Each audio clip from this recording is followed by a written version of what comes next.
going from there, no? Yeah, that's it, yo. You just click record and then you're live to the world. All right, yo, so we live to the world then. But Alrighty. Say that again. said we live to the world. That's it. That's it. Episode one. Episode one. It's Here gonna. we are, the beginning, the first one of many.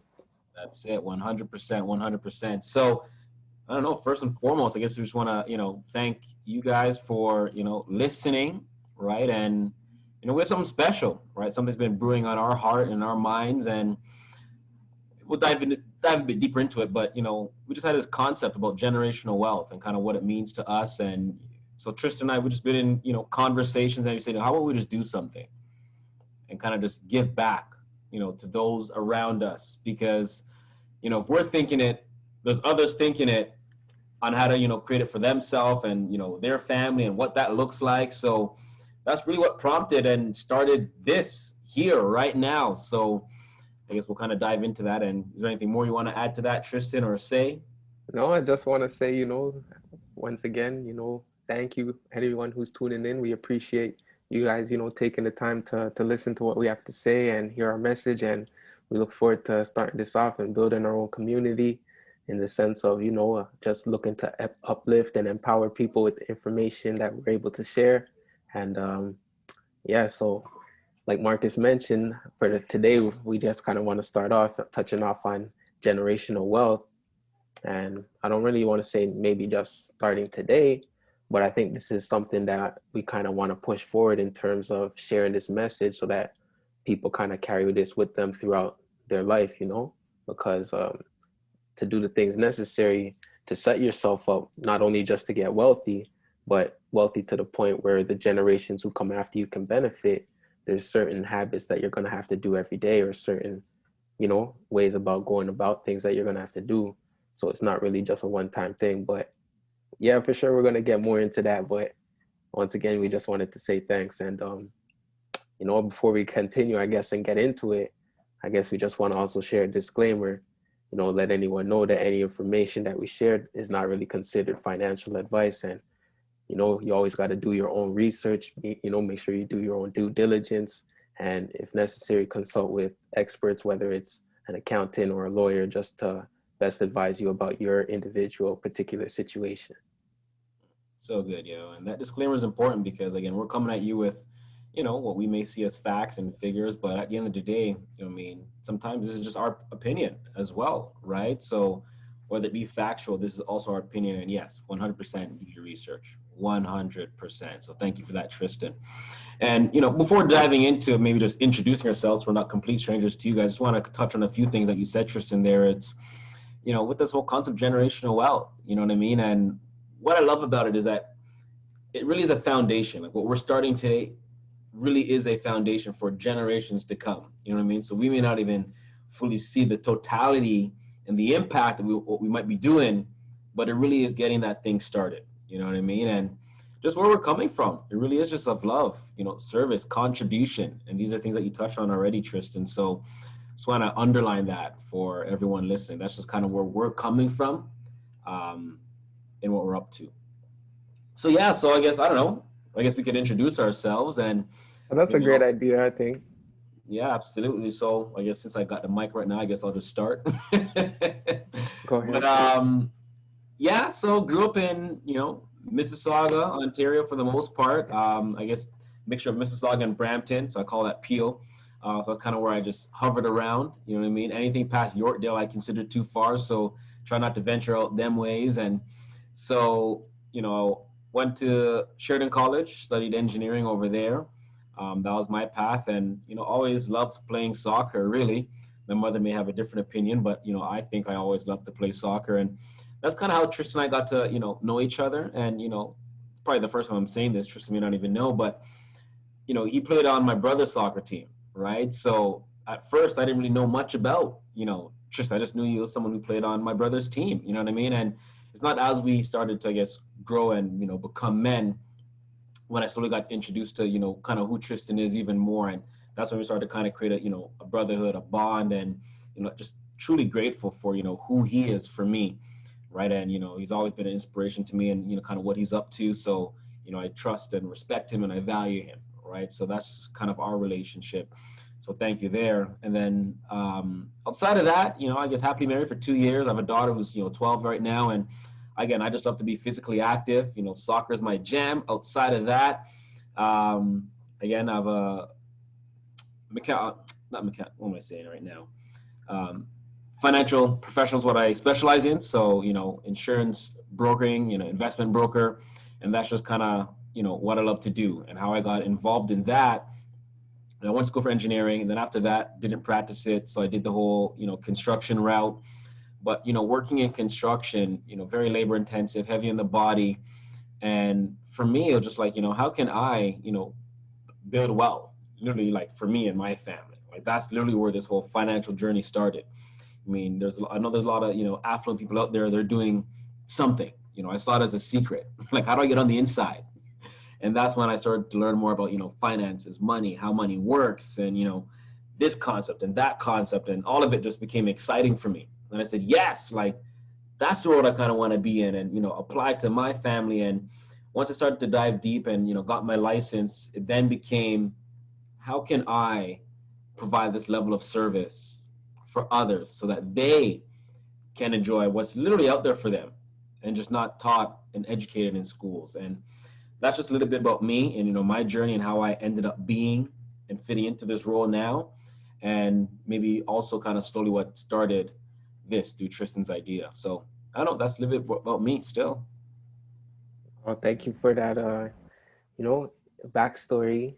I guess not only just into who you are, but also I guess the nature of our relationship and how we came to know each other, and how over time we built a stronger bond, or just got to know one another. And um, just something that I also I guess want to share as well is like like yeah, I did know you because like I just realized, oh yeah, like that's Nathaniel's older brother.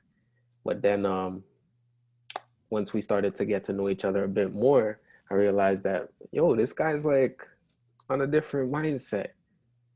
Like this guy, I could tell he's definitely doing a lot of personal development, because a lot of the words he's saying or the language he's saying is similar to what is in the books that like I was reading.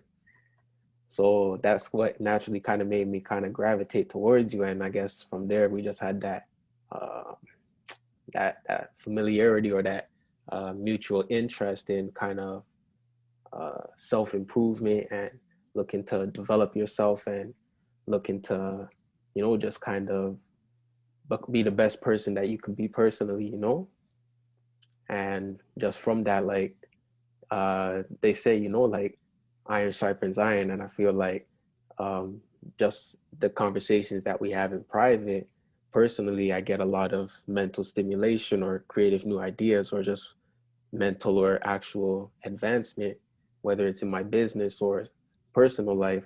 So I feel like the fact that now we're going to be having these kind of similar conversations in a public space or in a public forum, I think will be beneficial to maybe, a lot of people or whoever chooses to tune in.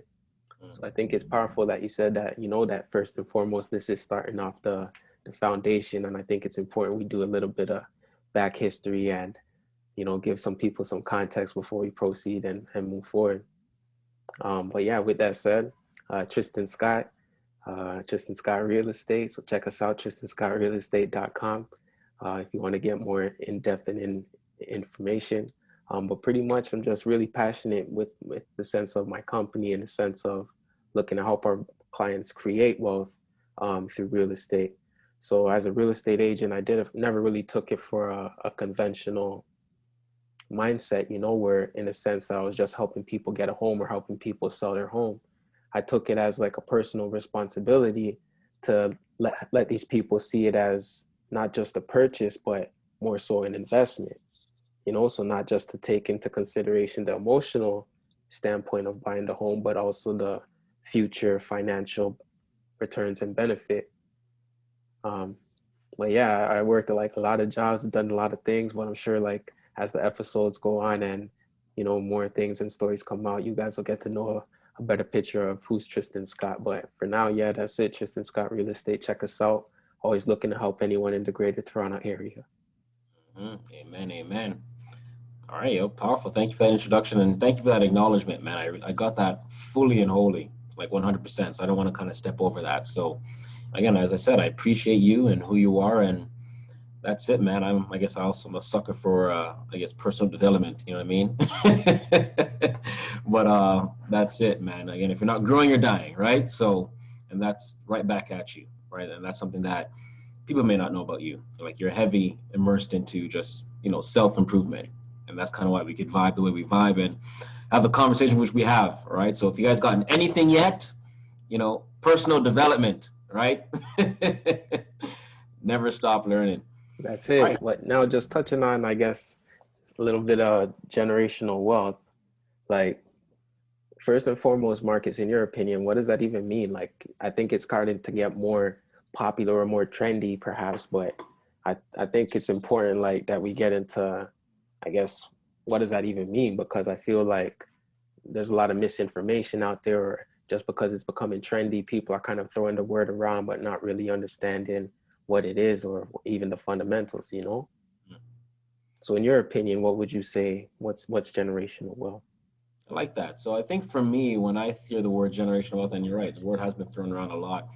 I think, what can I do, right, to almost advance, you know, the generation, I guess, preceding me. You know what I mean?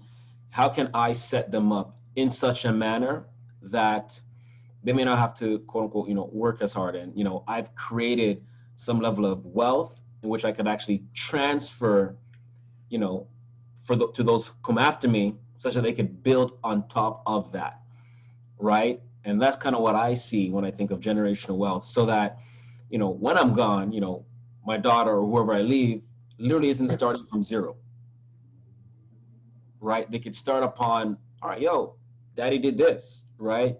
So I have a basis to, almost a platform to kind of climb on top of. And that's my perception of generational wealth. Word. Yeah, I definitely hear what you and feel what you're saying in that regard. But yeah, I guess for me, like there was a point when I was like 19, and this was like right after I started at the University of Toronto, and I was like thinking of ways to make money and stuff. And anyways, I responded to this ad in the newspaper. I ended up meeting this guy, and he was making a lot of money. So long story short, I ended up working in like financial services, while I was like in my freshman year at university. And something that really stood out to me at that time, when I was doing the, I guess, education to get the credentials to be able to sell certain investments or, certain insurance, um, was this concept that the company had about a financial independence number. Mm. And I'd never seen those two words together in combination before, financial independence. And it's like when I looked more into it, what they were saying is like when you're financially independent is when the amount of money that's coming in passively is more than what you need for your living expenses. And that's kind of what opened me up to this idea now of creating passive income. And I feel like, um, what it's one thing to, I guess, maybe have like a lot of money and pass it down to the next generation, because I feel like that can get blown out. But I feel like if you set up something now where continuously money's being, driven in, like real estate investment, or, owning one of these companies at stock ownership, or having a business that keeps going, whether you're sleeping or working or dead or not. I think having these things is what can create that financial independence where the passive income's coming in and create that generational wealth that can be sustained and succeeded and passed down. And it's evident when you look at families like the Waltons, who are still benefiting 2, 3 generations later after Sam Walton created Walmart. So yeah, I just think, yeah, that idea of getting that financial independence, that can create you that wealth of time, wealth of freedom. And then, yeah, like you said, pass it down. 100%. And even the Irvings, you know what I mean? Like Irving Tissue, like they've been going on for years upon years, you know what I mean? And I think what I appreciate about that too, it's, someone said this to me once, you know what I mean? And I took it, not with a grain of salt, but I said, wow, I never really thought about that. But it's like, we could go out there, or I could go out there and create, this business or this legacy. And I guess what they're getting at too is, and this is why I acknowledge the Irvings for having it so long and the Waltons as you speak of, because we go out there and create something, for our family, like, or for our kids. I'm like, here, I'm doing this for you. And they may not want that.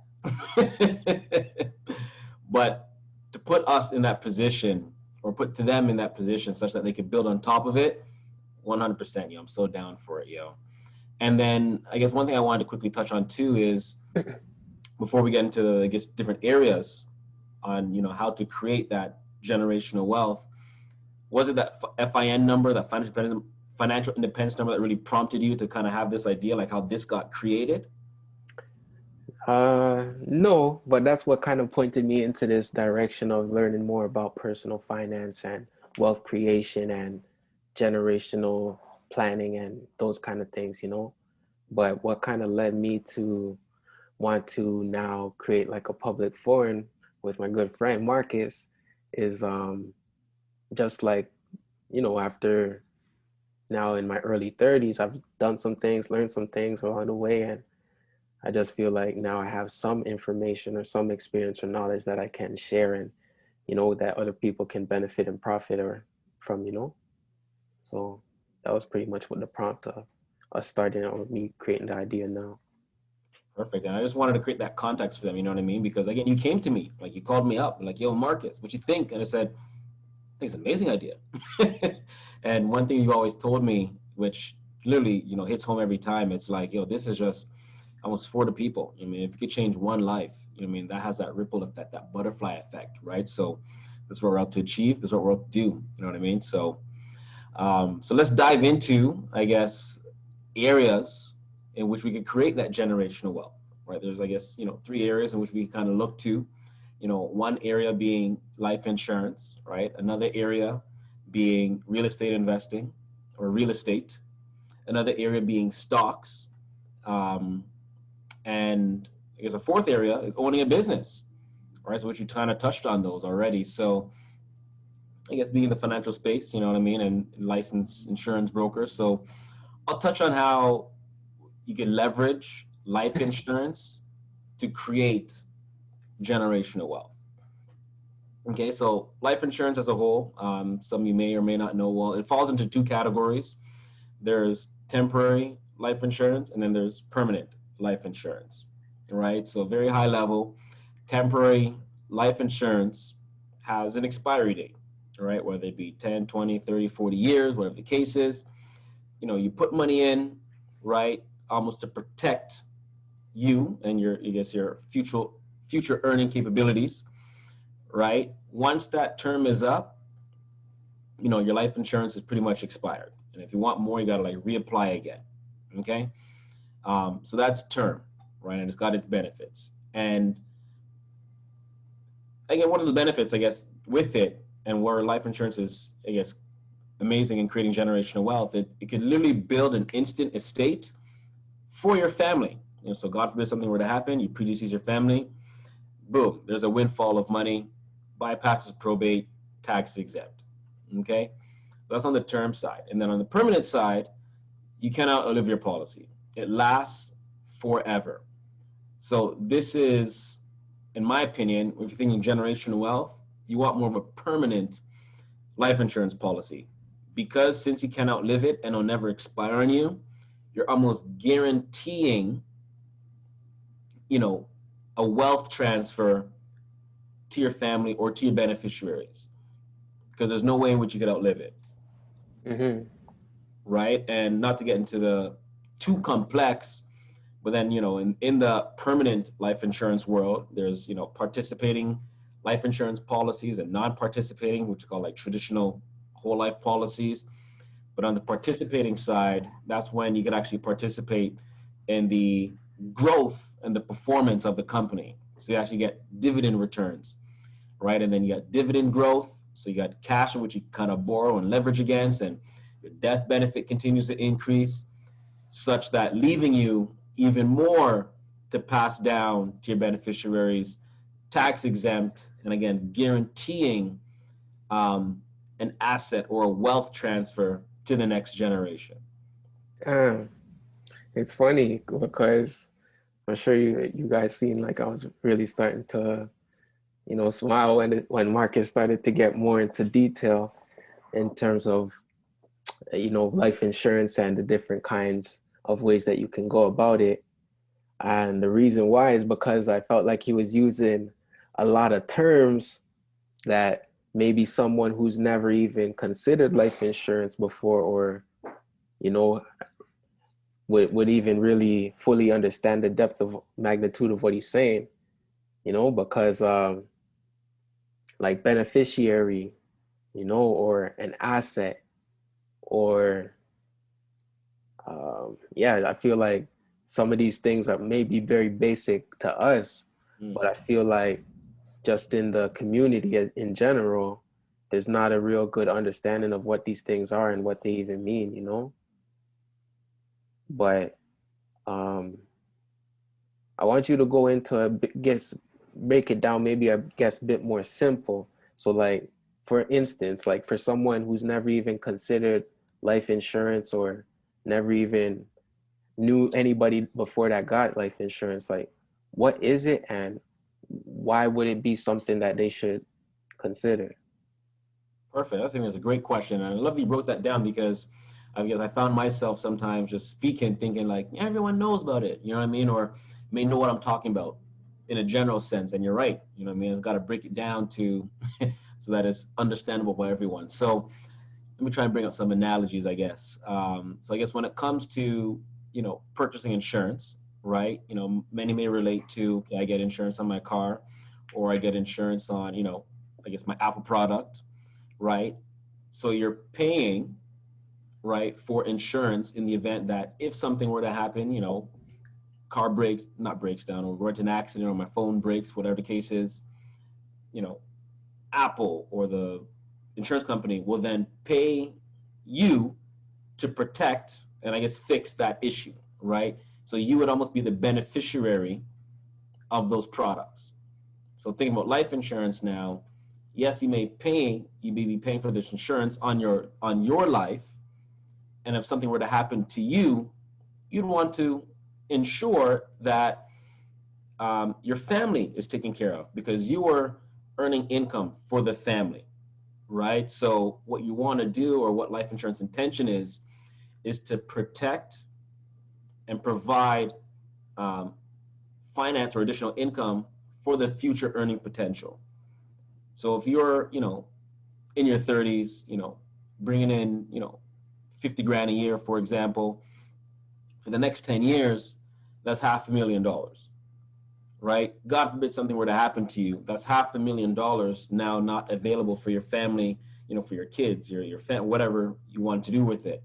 So that's where life insurance, in essence, is protecting the future earning capabilities of what you could have produced. Right, in the event of an early demise. Exactly. Right. So that is kind of, how life insurance, I guess started. And right. Almost like that, something like a reverse lottery. That's kind of a cool video if you ever want to kind of search YouTube and look at the reverse lottery.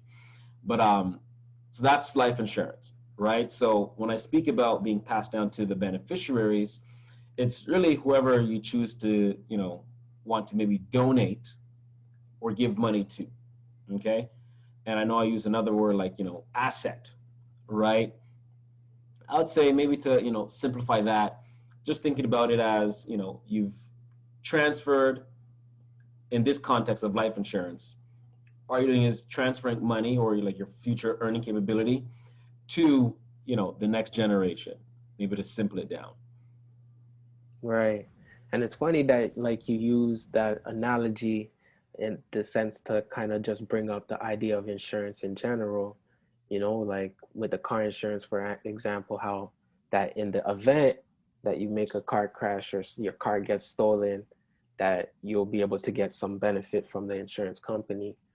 But it's funny because the first time I kind of heard insurance was during a Chris Rock skit, and he was on stage and he's saying insurance is, well, I ain't gonna curse, I'm a youth soccer coach, so I like to keep the language, PG Good 13. image. That's it. But he's like, insurance is in case ish, in case something happens, you're gonna be covered. Mm. But I feel like it's a little bit different now with life insurance, because I know people may not want to think about this, or it's kind of taboo to talk about, but the reality is everybody's got an expiry date. There's a point in time where you're no longer going to be here on this earth. It's not an if, it's a matter of eventually. It's I think some one of those guys back in the day said the only thing for certain is death and taxes. Mm. And it's like, so it's like, why not let the people you love about and care about benefit for something that's 100% gonna happen, you know? And I feel like it's a powerful way, because something that people may not understand. I know you brought up the numbers and you talked about the $500,000 to cover your earning potential over that period of time.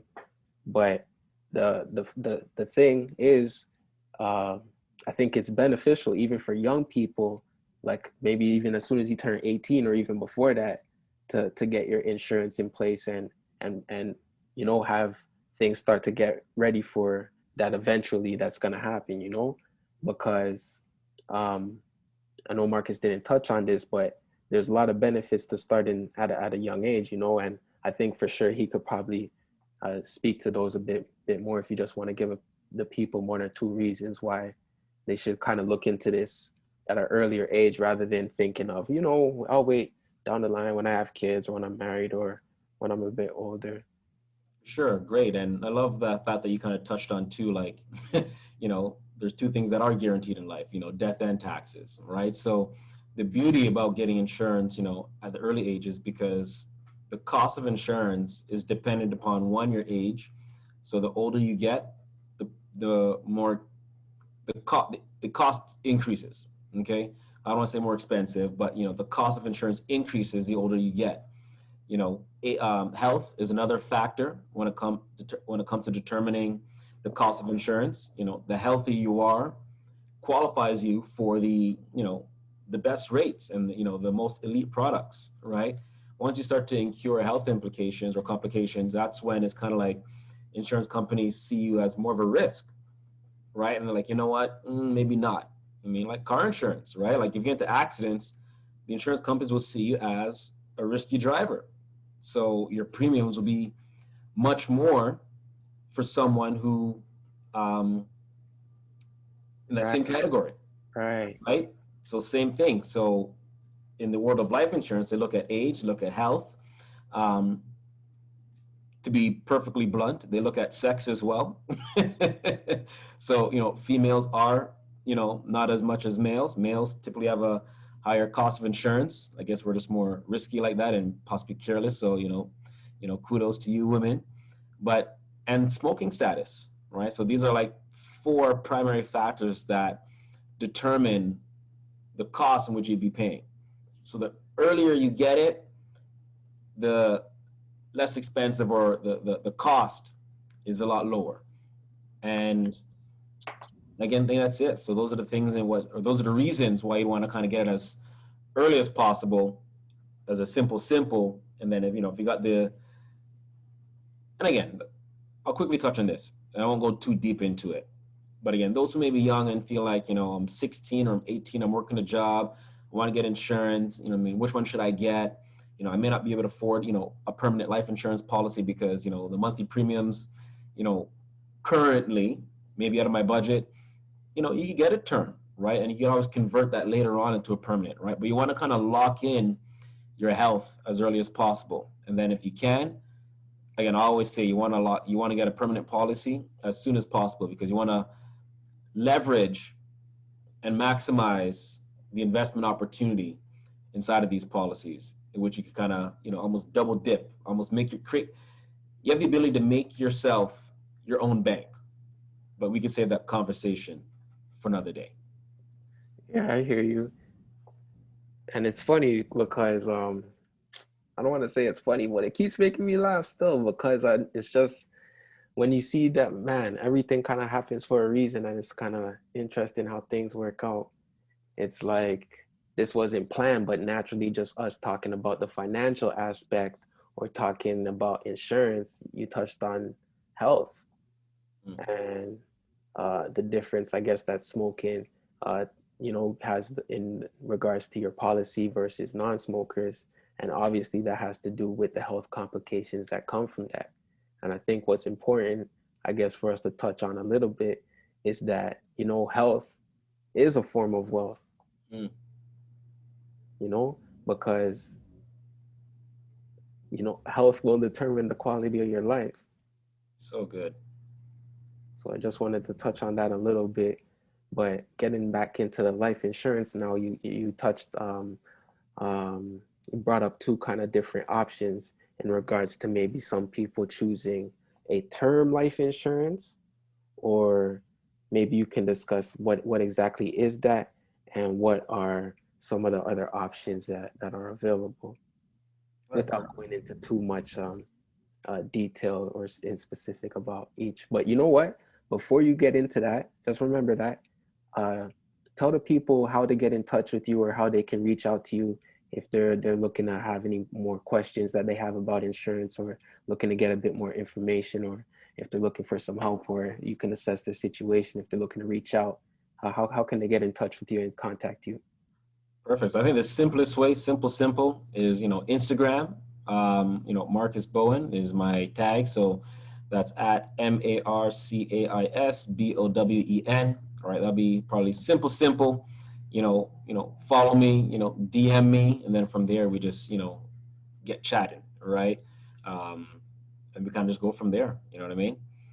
So I'd say that's what I'd say to that. And then again, just to touch on, I guess the question that you said again, I'm not, for one or against another. So when it comes to term insurance, again, it's almost like renting, right? It's not a sense of ownership when it comes to the insurance. You're renting insurance. Is literally what it is. And it's like, how long do you want to rent for, right? Because what you're doing is, if you want a $500,000 life insurance policy, but you want to borrow it or rent it for a duration of time, whether it be 10 years, 20 years, whatever the term you select, what you're contractually agreeing to is saying, you know what, I want to borrow, $500,000 for $50 a month. And the insurance company will say, okay, fine. Like, mind you, you don't get to pick. I'm just throwing out numbers here. But they may say, okay, fine. All right, you could borrow $500,000 for $50 a month for, 20 years, right? Once that contract is up, that 20-year term contractually, then you got to renegotiate another term, right? And that's when they can determine, okay, do I still want to insure you? Do I still want to rent to you? Are you a good tenant? Right? Is it worth it? So that's kind of how term works. You're really just renting it for a certain duration, no ownership at all. And then the other side, permanent, that's where the ownership begins to happen. Like you get to own your policy, okay? And again, you can own it outright. You own it entirely, but I'm saying, I guess, you can make your quote unquote mortgage payment, whether it be in 10 years, 20 years, um, or you can pay it for life. Entirely up to you. However, you have ownership over that policy because one will never expire on you. And inside of that, you're just building, I guess, guaranteed cash inside these policies if you go the whole life route. And Hmm. then there's also universal life insurance, but that's maybe a bit more complex for the, I'd say, the investor savvy people. And I could save that conversation too for another day. But just wanted to kind of bring, I guess, clarity to the different types, traditional types, which is term, and then like whole life, like permanent insurance. Okay. And I think that it's I don't want to say funny, but I gotta laugh again It's good. because I think it's important that we bring up life insurance first before we get into the other three that you mentioned in regards to stocks, real estate, and owning a business. Mm, because I feel like this is something very entry level, so to speak, in terms of low cost to entry. mm. I think it's something that will provide a guaranteed return as well, you know?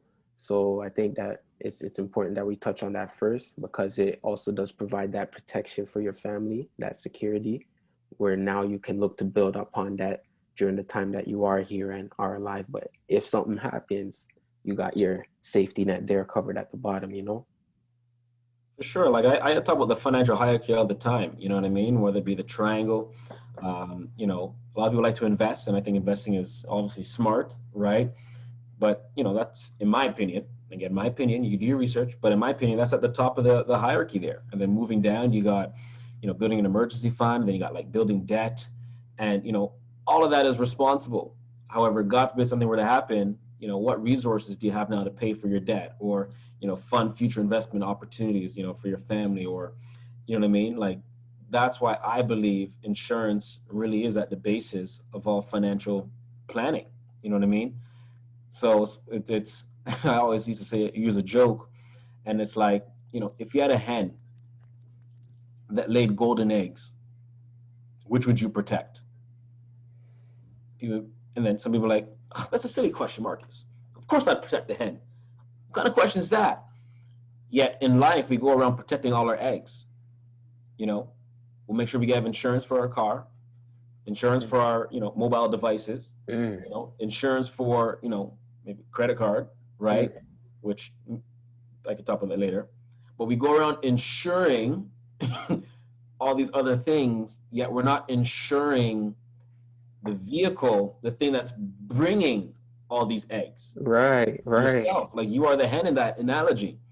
So why not get insurance protection on yourself, whether it be a form of life insurance or disability insurance, critical illness insurance? Like you want to protect your future earning capabilities, such that you can continue, to provide, and buy all these eggs and provide for your family, right? So as you mentioned earlier, Tristan, like again, I used to think, money was everything. I'll be honest with you, money was everything. Marcus, you need to sleep, you need to eat good. Who cares? I'll just make my money. You know what I mean? But without the health, what is the wealth? You know what I mean? Like literally, right? So I guess I kind of quickly wanted to circle back to that because you need to kind of protect you, right? With those um, insurance tools. Really, what they are? They're tools, right? So the disability, critical illness, and life insurance, so that you could continue to buy all those golden eggs. Word up. So once again, anyone that doesn't have no insurance in place or is completely lost or you just need a little bit of questions answered or you just want some more information, once again, reach out to Marcus. That was MarcaisBowen on Instagram. Did I say the handle correct? That is correct, and yeah, it's the same thing on Facebook. So I'll be there, but All Instagram right. will be the best method, 100%. All right. So, this was the first episode. I see we're at the 40-minute mark. And I feel like, man, there's so much more we got to delve into. There's so much more we got to let the people know about it. There's so much more we got to say. There's But a lot, man. I think it's important, that we break down we can't give them the full course meal just at one time, an all you can eat buffet. So I think with this as the first episode, we just give them a little appetizer, give them a little sample of the information. They can rewatch it, go back, and once I said, like again, reach out to Marcus if you have any other questions or clarification about anything. And I think just get to understand how this is the basis upon which you can continue to build your wealth.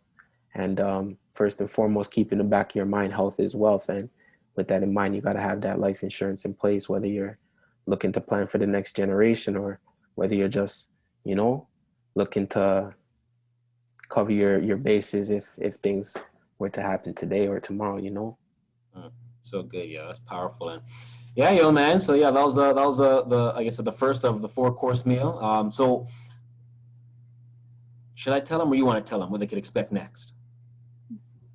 Well, I think we touched on it a little bit, Okay, but give well, them a I want, few I want, I hints. want them. I don't want to leave them too much in anticipation, but for the next one. I almost want them tuning in, like, yo, next week we're gonna talk about, X, right? So they're like, all right, cool, yo, I wanna tune in for this. I'm gonna bring my peeps, you know what I mean? Because again, that's it. You know what I mean? You gotta share the message, man. Like you gotta share it. You know what I mean? Being a consumer is fantastic, it's great, it's beautiful, and you gotta think as well. You don't have to, but it'd be gracious of you to also share this. You know what I mean? This because there's people in your network that may not have the opportunity to jump on now, or be like, wow, this is what I learned today. You know what I mean? Just share it, man. Click share, share it with them so that they also have the opportunity to create this for them and their family. So I'm gonna say it anyways, Tristan. Who cares? But uh, the next time what we're gonna talk about next is real estate. That's been a hot topic, a hot conversation for a very long time with everything that's going on in the world economically. It has been one of the, I guess, the vehicle, what I mean, almost responsible for creating a lot of wealth. And that's Tristan's literally zone of genius. You know what I mean? So that is what he'll dive deep into when we speak about next. And I'm excited for that, right? Because I just find the real estate world just so fascinating. And I don't know everything there is about. I do not know everything there is to real estate, which is so good, because this is why you want professionals. You want to kind of build, that mastermind around you, right? Like just imagine the time it would take to like be a master in everything. You don't have that. So you want to partner up with those who specialize in certain areas and departments. So you can really just go to them and be like, yo, what's going on with this or A, B, C, and they can kind of spit it to you real quick and be like, all right, cool. I now have an informed decision. And you really just use and leverage them um, in your decision making. So, I'm grateful to have, a real estate, I guess, phenom in my corner. And that's what we're going to talk about next week, yo. So that one's going to be fire. And yeah, man. Yeah, I really like that term you use, that my zone of genius. But at the end of the day, I'm just a humble student who's every day looking to learn and to gain new information and knowledge and things that I can use to help my clients out, man. Because at the end of the day, this is what Tristan Scott's real estate is all about, just being passionate about ensuring that our clients are elated with our service and first and foremost, creating that wealth, like making smart investments, making wise decisions. Um, so I'm very excited, yeah, to tap in and, share some of that information with the people next week. And yeah, I hope you guys all tune in. And like Marcus said, feel free to share this episode with your friends or family, anyone you know that you think can benefit from some of the information that was shared. And You'll say your anything plug else, again, yeah. Marcus, before I we say, get say out of your here? plug again. So it's at the end, what I mean? I want to make sure they know how to follow you. I know you mentioned it early in the beginning, right? But I guess that's Tristan Scott Real Estate. Yeah, that's it. Tristan, TRISTANSCOTT, real estate. Just hit me up on that .com, or I'm on the Instagram too. So anyway, just get in touch with me. I'm here and always willing to help and share any information or knowledge, answer any questions. And you can message me 24/7. And as soon as I see it, I'll hit you back, and we can go from there. Powerful, yo. Powerful. Alrighty, yo. So that concludes today. Again, we would thank you for tuning in. We appreciate you. We love you. And go out there. Just continue to, have a, transformative life and go out there and make a difference for you, your family, and just go out there and build that generational wealth. You know what I mean? That's it. Peace and love, people. We All right, have out. a powerful one. Bye for now.